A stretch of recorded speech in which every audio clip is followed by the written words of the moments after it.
Radio कथा रत्न। Radio कथा रत्न पर आज आप सुनेंगे एंटोन चेखव की अनुदित कहानी एक छोटा सा मजाक। रूसी भाषा की मूल कहानी का हिंदी अनुवाद अनिल जनविजय द्वारा किया गया है। इस कहानी को हमने इंटरनेट में उपलब्ध कहानियों के वृहद कोश गद्य कोश से लिया है। इस सहयोग के लिए हम श्री ललित कुमार के आभारी हैं। एक छोटा सा मजाक एक बहुत ही प्यारी कहानी है, जिसके मूल में है नादान उम्र में किया गया मजाक मन को कैसे प्रभावित करता है और परिपक्व उम्र में पहुंचने के बाद भी उसे लेकर मन में कितने ही सवाल उठते रहते हैं। कहानी पाठ रत्ना रॉय ने किया है और ध्वनि संयोजन संजय बोस का है। तो आइए सुनते हैं एक छोटा सा मजाक। सर्दियों की खूबसूरत दोपहर। सर्दी बहुत तेज है। नादिया ने मेरी बाह पकड़ रखी है। उसके घुंघराले बालों में बर्फ इस तरह जम गई है कि वो चांदनी की तरह झलकने लगे हैं। होठों के ऊपर भी बर्फ की एक लकीर सी दिखाई देने लगी है। हम एक पहाड़ी पर खड़े हुए हैं। हमारे पैरों के नीचे मैदान पर एक ढलान पसरी हुई है, जिसमें सूरज की रोशनी ऐसे चमक रही है जैसे उसकी परछाई शीशे में पड़ रही हो। हमारे पैरों के पास ही एक स्लेज पड़ी हुई है, जिसकी गद्दी पर लाल कपड़ा लगा हुआ है। चलो नादिया, एक बार फिसलें, मैंने नादिया से कहा। सिर्फ एक बार, घबराओ नहीं, हमें कुछ नहीं होगा, हम ठीक ठाक नीचे पहुंच जाएंगे। लेकिन नादिया डर रही है। यहाँ से पहाड़ी के कगार से नीचे मैदान तक का रास्ता उसे बेहद लंबा लग रहा है। वह भय से पीली पड़ गई है। जब वह ऊपर से नीचे की ओर झांकती है और जब मैं उससे स्लेज पर बैठने को कहता हूँ तो जैसे उसका दम ही निकल जाता है। मैं सोचता हूँ, लेकिन तब क्या होगा जब वह नीचे फिसलने का खतरा उठा लेगी? वह तो भय से मर ही जाएगी या पागल ही हो जाएगी। अरे मेरी बात मान लो, मैंने उससे कहा। नहीं नहीं, डरो नहीं, तुम में हिम्मत की कमी है क्या? आखिरकार वो मान जाती है और मैं उसके चेहरे के भावों को पढ़ता हूँ। ऐसा लगता है जैसे मौत का खतरा मोल लेकर ही उसने मेरी यह बात मानी है। वह भय से सफेद पड़ चुकी है और कांप रही है। मैं उसे स्लेज पर बैठाकर उसके कंधों पर अपना हाथ रखकर उसके पीछे बैठ जाता हूँ। हम उस अथाह गहराई की ओर फिसलने लगते हैं। स्लेज गोली की तरह बड़ी तेजी से नीचे जा रही है। बेहद ठंडी हवा हमारे चेहरों पर चोट कर रही है। हवा जैसे चिंगाड़ रही है कि लगता है मानो कोई तेज सीटी बजा रहा हो। हवा जैसे गुस्से से हमारे बदनों को चीर रही है। वह हमारे सर उतार लेना चाहती है। हवा इतनी तेज है कि सांस लेना भी मुश्किल है। लगता है मानो शैतान हमें अपने पंजों में जकड़कर गरजते हुए नर्क की ओर खींच रहा है। आसपास की सारी चीजें जैसे एक तेज भागती हुई लकीर में बदल गई है। ऐसा महसूस होता है कि आने वाले पल में ही हम मर जाएंगे। मैं तुमसे प्यार करता हूं नादिया, मैं धीमे से कहता हूं। स्लेज की गति धीरे धीरे कम हो जाती है। हवा का गरजना और स्लेज का गूंजना अब इतना भयानक नहीं लगता। हमारे दम में दम आता है और आखिरकार हम नीचे पहुंच जाते हैं। नादिया अधमरी सी हो रही है। वह सफेद पड़ गई है। उसकी सांसें बहुत धीमे धीमे चल रही है। मैं उसकी स्लेज से उठने में मदद करता हूं। कभी नहीं फिसलूंगी, हरगिज नहीं।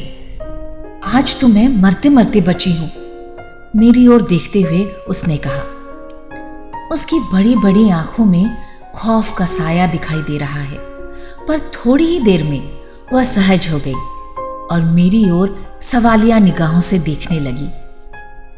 क्या उसने सचमुच वे शब्द सुने थे या उसे बस ऐसा महसूस हुआ था, सिर्फ हवा की गरज थी वह। मैं नादिया के पास ही खड़ा हूं। मैं सिगरेट पी रहा हूं और अपने दस्ताने को ध्यान से देख रहा हूं। नादिया मेरा हाथ अपने हाथों में ले लेती है। हम देर तक एक पहाड़ी के आसपास घूमते रहते हैं। यह पहेली उसको परेशान कर रही है। वे शब्द जो उसने पहाड़ी से नीचे फिसलते हुए सुने थे, सच में कहे गए थे या नहीं? यह बात वास्तव में हुई या नहीं? यह सच है या झूठ? अब यह सवाल उसके लिए स्वाभिमान का सवाल हो गया है, उसकी इज्जत का सवाल हो गया है। जैसे उसकी जिंदगी और उसके जीवन की खुशी इसी बात पर निर्भर करती है। यह बात उसके लिए महत्वपूर्ण है, दुनिया में शायद सर्वाधिक महत्वपूर्ण। नादिया मुझे अपनी अधीरता भरी उदास नजरों से ताकती है, मानो मेरे अंदर की बात भांपना चाहती हो। मेरे सवालों का वह कोई असंगत सा उत्तर देती है। वह इस इंतजार में है कि मैं उससे फिर वही बात शुरू करूं। मैं उसके चेहरे को ध्यान से देखता हूं। अरे, उसके प्यारे चेहरे पर ये कैसे भाव हैं? मैं देखता हूं कि वह अपने आप से लड़ रही है।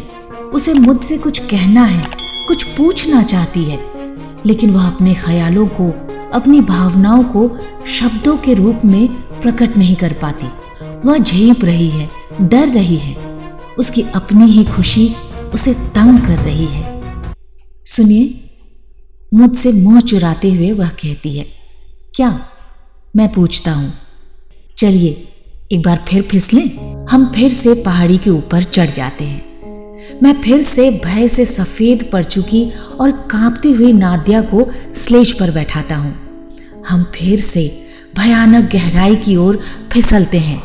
फिर से हवा की गरज और स्लेज की गूंज हमारे कानों को फाड़ती है। और फिर से जब शोर सबसे अधिक था, मैं धीमी आवाज में कहता हूं, मैं तुमसे प्यार करता हूं नादिया। नीचे पहुंचकर जब स्लेज रुक जाती है तो नादिया एक नजर पहले ऊपर की तरफ ढलान को देखती है, जिससे हम अभी अभी नीचे फिसले हैं। फिर दूसरी नजर मेरे चेहरे पर डालती है। वह ध्यान से मेरी बेपरवाह और भावहीन आवाज को सुनती है। उसके चेहरे पर हैरानी है, न सिर्फ चेहरे पर बल्कि उसके सारे हाव भाव से हैरानी झलकती है।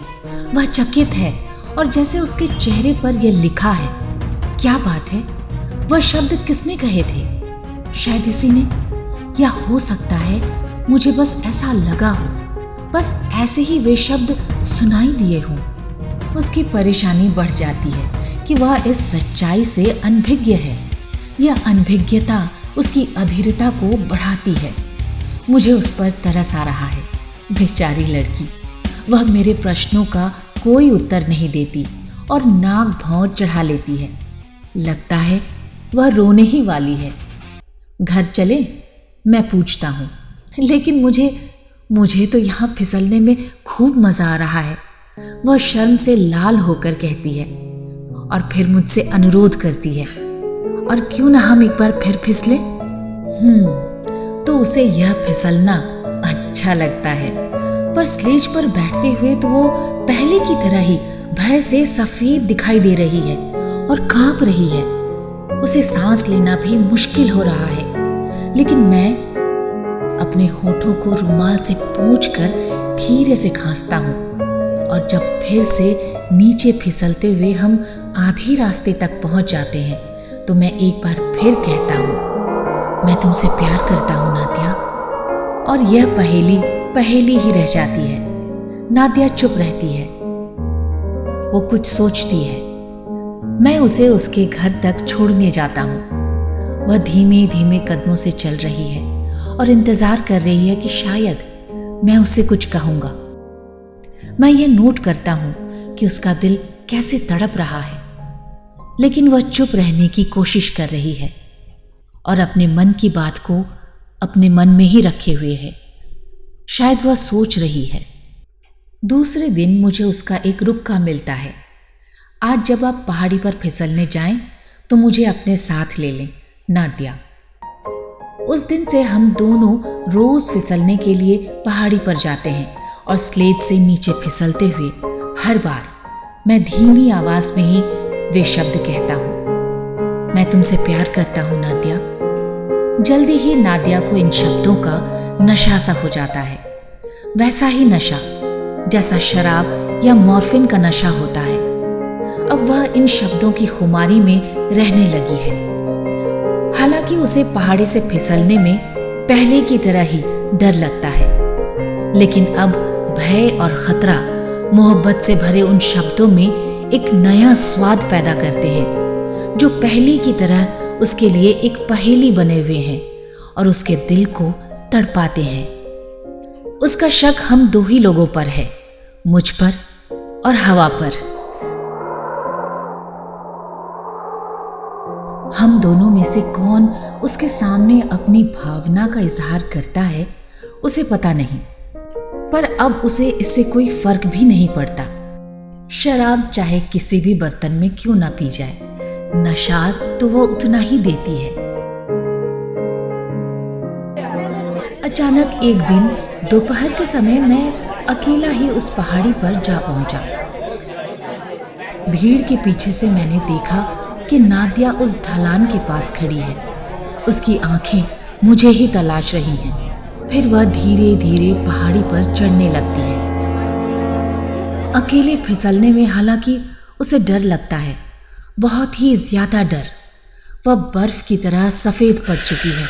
वह कांप रही है, जैसे उसे फांसी पर चढ़ाया जा रहा हो, पर वह आगे ही बढ़ती जा रही है, बिना झिझके, बिना रुके।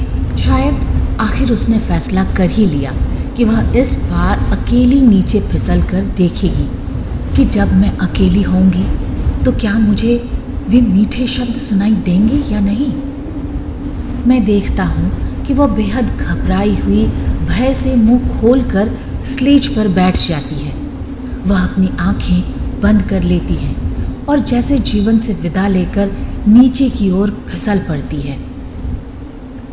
स्लेज के फिसलने की गूंज सुनाई पड़ रही है। नादिया को वे शब्द सुनाई दिए या नहीं मुझे नहीं मालूम। मैं बस यह देखता हूँ कि वह बेहद थकी हुई और कमजोर सी स्लेज से उठती है। मैं उसके चेहरे पर यह पढ़ सकता हूँ कि वह खुद नहीं जानती कि उसे कुछ सुनाई दिया या नहीं। नीचे फिसलते हुए उसे इतना डर लगा कि उसके लिए कुछ भी सुनना या समझना मुश्किल था। कुछ ही समय बाद बसंत का मौसम आ गया। मार्च का महीना है। सूरज की किरणें पहले से अधिक गर्म हो गई हैं। हमारी बर्फ से ढकी वह सफेद पहाड़ी भी काली पड़ गई है। उसकी चमक खत्म हो गई है। धीरे धीरे सारी बर्फ पिघल जाती है। हमारा फिसलना बंद हो गया है और अब नादिया उन शब्दों को नहीं सुन पाएगी। उससे वे शब्द कहने वाला भी अब कोई नहीं है। हवा खामोश हो गई है और मैं यह शहर छोड़कर पीटरबर्ग जाने वाला हूँ। हो सकता है कि मैं हमेशा के लिए वहां चला जाऊंगा। मेरे पीटरबर्ग रवाना होने से शायद 2 दिन पहले की बात है। संध्या समय मैं बगीचे में बैठा था।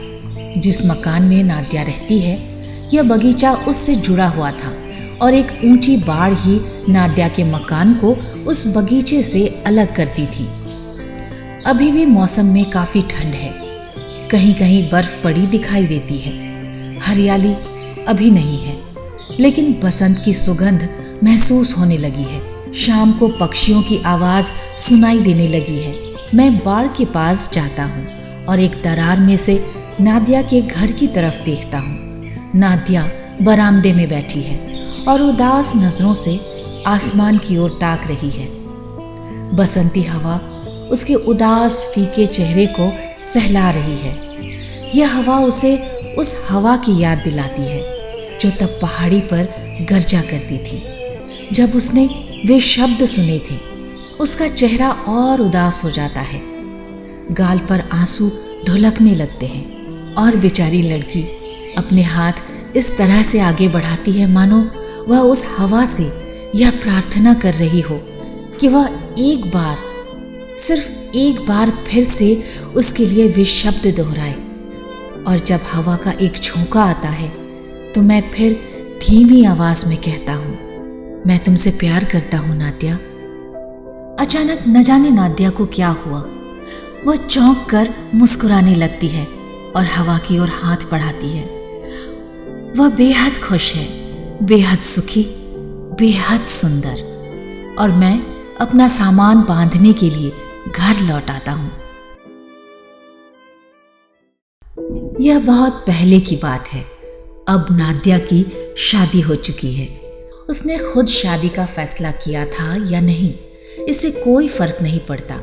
उसका पति एक बड़ा अफसर है और उनके 3 बच्चे हैं। वह उस समय को आज भी नहीं भूल पाई है जब हम फिसलने के लिए पहाड़ी पर जाया करते थे। हवा के वे शब्द उसे आज भी याद हैं। यह उसके जीवन की सबसे सुखद, हृदयस्पर्शी और खूबसूरत याद है। और अब जब मैं प्रौढ़ हो चुका हूँ, मैं यह नहीं समझ पाता हूँ कि मैंने उससे ये शब्द क्यों कहे थे, किस लिए मैंने उसके साथ ऐसा मजाक किया था।